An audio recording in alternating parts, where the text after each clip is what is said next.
It wasn't planned. It wasn't scripted. Two former presidents sat across from each other in a chamber that was supposed to be measured, civil, even ceremonial. But as words turned sharp, tempers rose, and accusations flew, the room's hum of routine gave way to silence. The clash wasn't politics anymore. It was history colliding with itself. And then, just when the back and forth reached its peak, the moment came that froze everyone in place. Stay with us, and don't forget to subscribe, because this is one debate you'll never forget. The room was built for ceremony. It braced itself for a collision. The chamber was never meant for this. Ornate ceilings arched overhead, flags draped perfectly behind the dais, cameras perched discreetly along the walls. It was supposed to be an afternoon of testimony on civic leadership, the kind of polite ritual where former presidents offered reflections, posed for photographs, and reminded America of unity. But the air was already heavy before a single word was spoken. Donald Trump sat at one end of the table, leaning back in his chair, arms folded, lips pressed in a line that was half frown, half smirk. Beside him, age shifted nervously, whispering in his ear, only to be waved away. He looked less like a guest and more like a defendant waiting for his turn to strike. At the other end sat Barack Obama. Upright posture, hands folded neatly on the table, expression calm but firm. His gaze swept the chamber slowly, landing briefly on Trump before moving back to the chairman. He didn't smile. He didn't nod. He simply sat, as though measuring the room, calculating. Reporters in the gallery leaned forward, pens poised. This wasn't a photo op anymore. This was tinder piled high, waiting for the first spark. The chairman opened the session with his usual formality, welcoming two distinguished leaders and reminding the audience of the purpose: to discuss the responsibilities of leadership in a divided America. The words sounded hollow. Everyone knew what was coming wasn't unity. It was a duel. Trump adjusted his microphone immediately after the chairman spoke. "I have a lot to say," he began, his voice booming, filling the marble room. "A lot of people want to hear the truth. Not speeches, not lectures. The truth." Obama didn't move, but the corners of his mouth tightened slightly. The smallest tell, but enough for cameras to catch. Trump leaned forward, jabbing a finger toward the papers stacked in front of him. "This country has been run into the ground by bad deals, weak leadership, and people who talk pretty but don't deliver.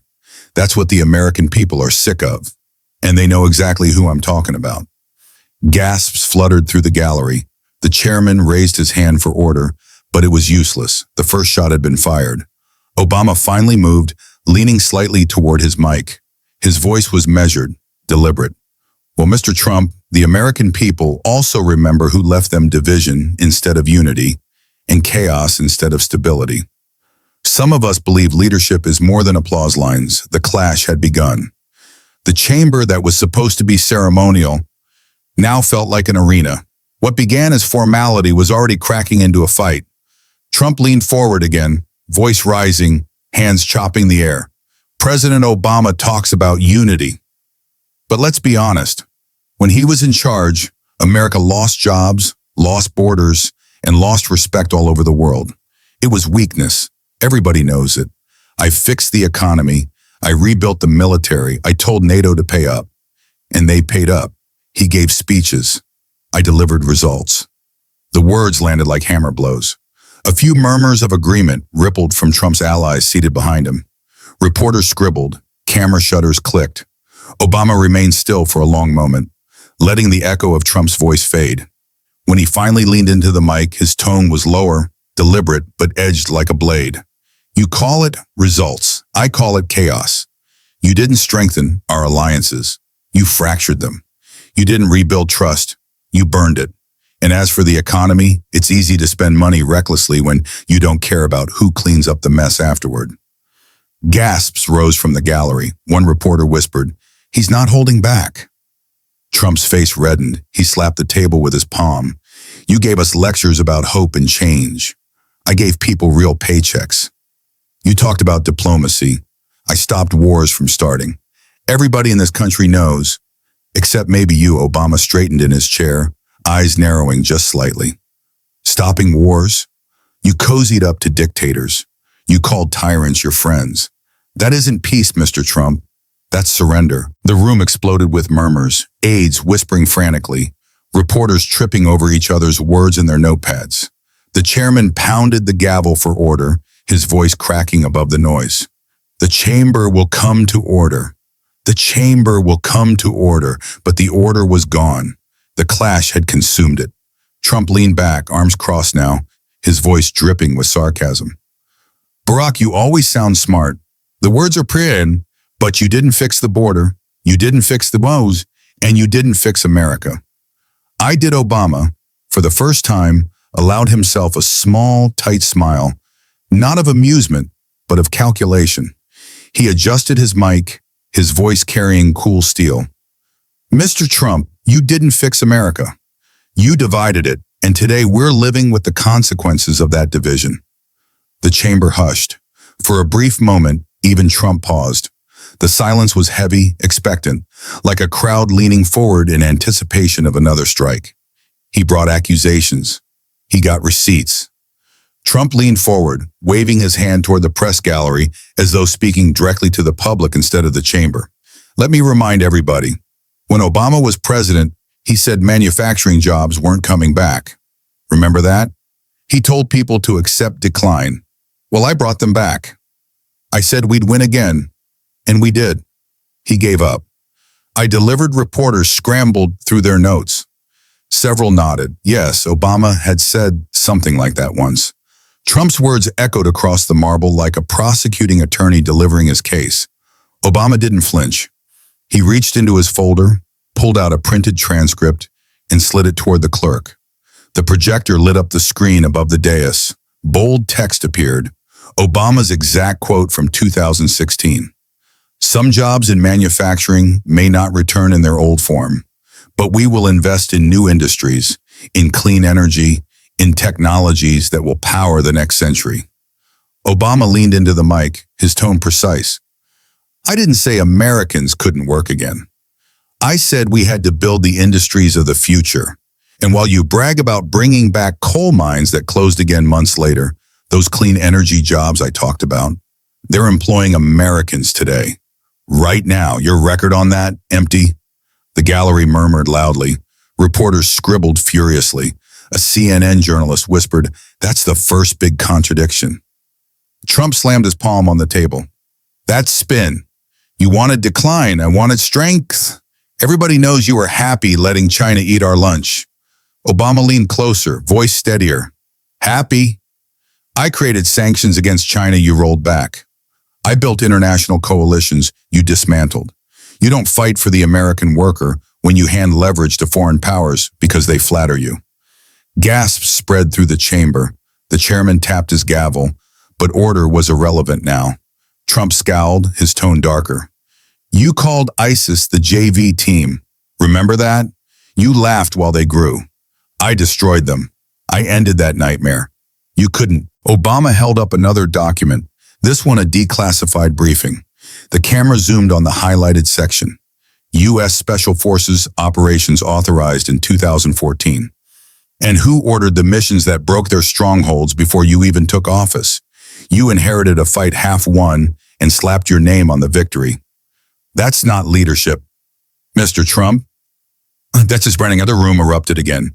Aides whispering, reporters exchanging frantic looks, cameras flashing. Warren muttered to her colleague, he cornered him with the record. Trump pointed a finger directly at Obama, his voice nearly shouting now. Branding?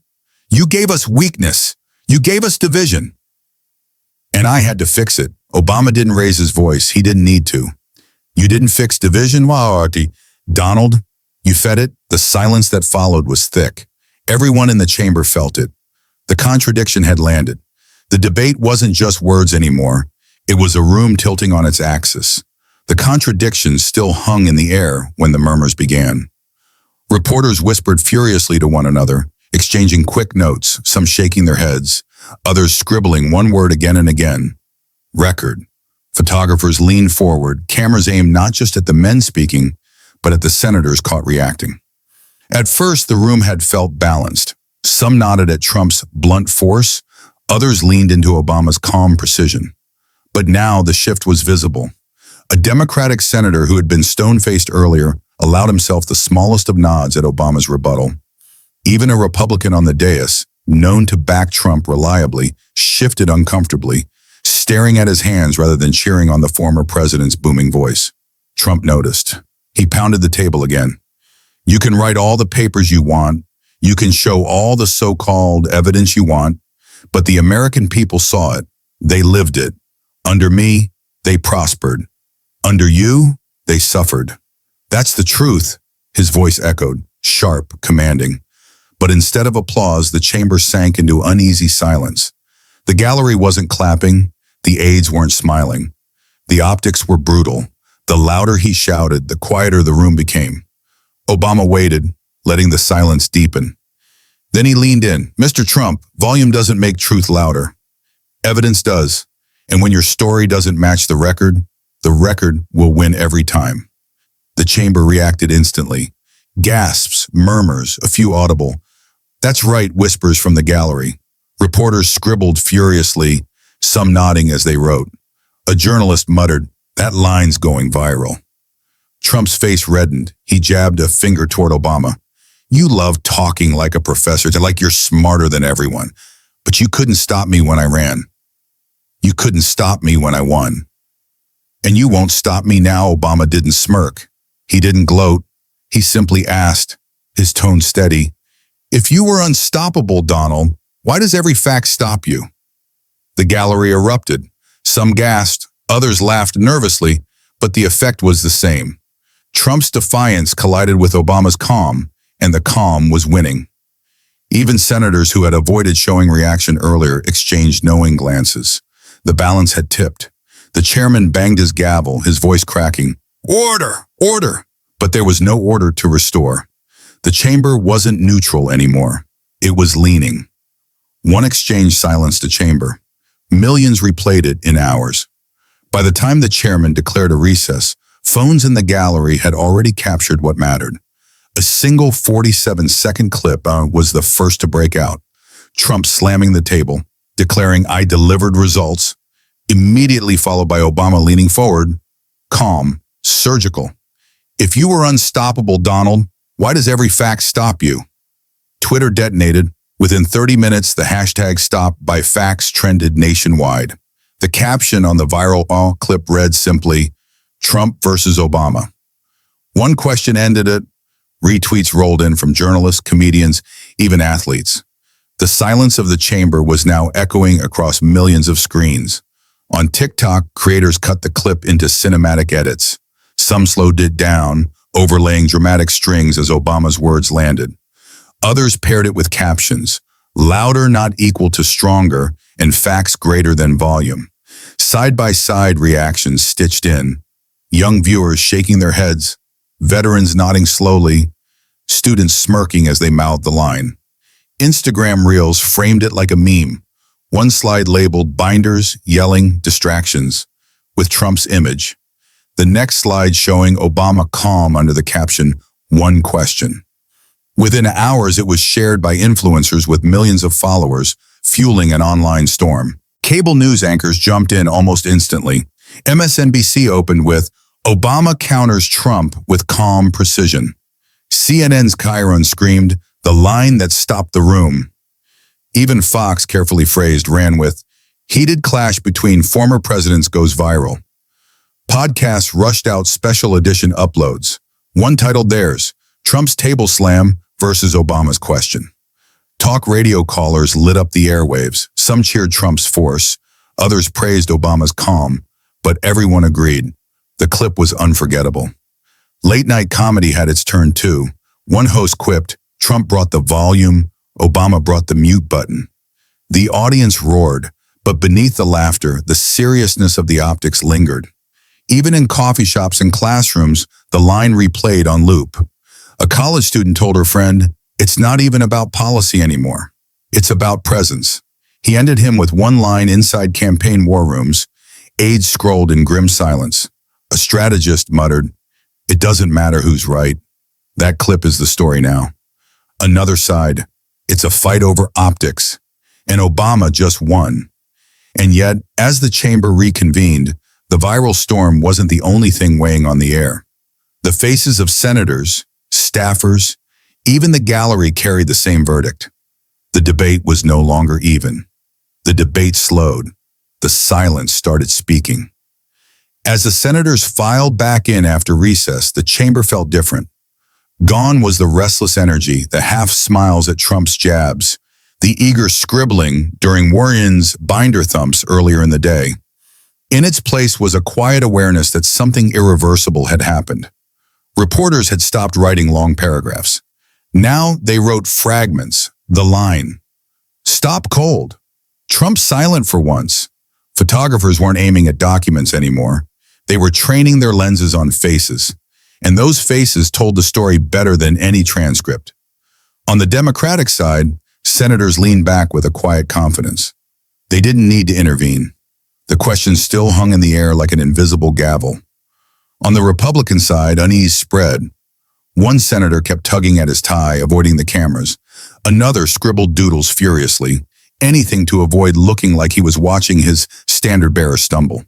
The gallery, packed with students, veterans, and ordinary citizens, was no gentler. Some shook their heads, muttering, "Facts beat noise." Others leaned toward each other, whispering, "Did you see his face when Obama said it?" A group of students stifled nervous laughs, replaying the moment quietly on their phones even as the hearing resumed. Trump leaned forward, gripping the microphone again. His voice was strong, but not the same booming force. "Look, people can take a line out of context. They can cheer for the professor, but the truth is, I delivered. I put America first," but his tone lacked conviction. Even his allies seemed unconvinced. A hot mic caught one aide muttering, "It didn't land." Obama didn't respond immediately. He sat still, hands folded, his expression calm, his silence suffocating. When he finally did speak, his words were deliberate. "Mr. Trump, America deserves more than slogans. They deserve honesty. That's what this moment is about." The quiet afterward was devastating. Even Trump's defenders stayed silent, their eyes fixed downward. One reporter leaned back, shaking her head. "That's it. He's finished in this room." And though the debate technically continued, the reality was clear. The question, and the silence that followed it, had already ended the fight. The debate didn't end with a shout. It ended with a line. The chamber was already silent when the chairman gestured for closing remarks. Trump leaned toward his mic first, his tone defensive, rushed. "The American people know what I did. They know I delivered ease, security, and strength. Don't let a clever line fool anyone. I was the one who got it done." He tapped his hand on the table for emphasis, but the words echoed into emptiness. No nods, no reactions, just the dull scrape of pens across reporters' pads. Then Obama leaned forward, steady, composed. He didn't reach for papers, didn't shuffle notes, didn't even raise his voice. He simply looked across the table at Trump and spoke one final time. "Mr. Trump, history isn't stopped by slogans. It's stopped by truth. And today it stopped you." The chamber froze. No follow-up, no flourish, just silence. Trump opened his mouth, then closed it again. His hands folded over his notes, knuckles tight. The camera zoomed in, capturing his stillness. The image that would dominate every headline, every social feed, every late-night joke. Reporters scribbled a single phrase over and over. It stopped him. A journalist whispered to her colleague, "That's the cold close." The chairman struck his gavel, but it was unnecessary. The session was over long before the wood hit the desk. Obama leaned back in his chair, expression calm, letting the silence stretch. Trump stared downward. The clash was finished. Was Obama right to end Trump with that one final line? Or did he go too far? Tell me in the comments. Don't forget to hit subscribe, because the next debate will be even bigger.